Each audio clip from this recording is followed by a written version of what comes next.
যাদের কাছে প্রিপারেশন কঠিন মনে হয় তারা আজকে এগুলো দেখুন একদম সহজ হয়ে যাবে। অ্যাট এবং ইনের ব্যবহার আমরা শিখবো আজকে। ছোট স্থানের পূর্বে অ্যাট বসে, ছোট শহর বা গ্রামের পূর্বে অ্যাট বসে।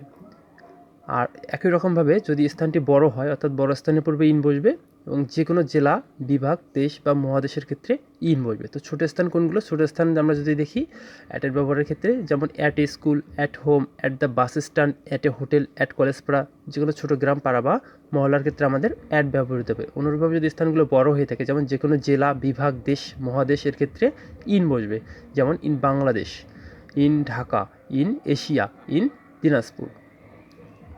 আমরা যদি উদাহরণ দেখি অ্যাটের ক্ষেত্রে উদাহরণ হচ্ছে he lives at Mirpur in Dhaka. এখানে দেখুন মিরপুরটা কিন্তু একটি থানা বোঝাচ্ছে, এই জন্য এখানে এর পূর্বে অ্যাট বসেছে, একটি ছোট স্থান। অনুরূপভাবে ঢাকা কিন্তু একটি বড় স্থান, এই জন্য এর পূর্বে আমাদের বিভাগ এটা একটু ইন বসেছে।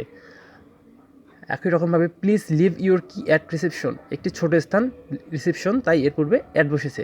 এখন আমরা যদি ইনের ব্যবহার দেখি, ইনের ক্ষেত্রে উদাহরণ হচ্ছে I live at Mohakhali in Dhaka. Mohakhali একটি থানা, তাই এর পূর্বে অ্যাট বসেছে, এবং ঢাকা একটি বিভাগ, তাই এর পূর্বে ইন বসেছে। Which is the longest river in Bangladesh, এক্ষেত্রে বাংলাদেশ একটি দেশ, তাই এর পূর্বে ইন বসেছে।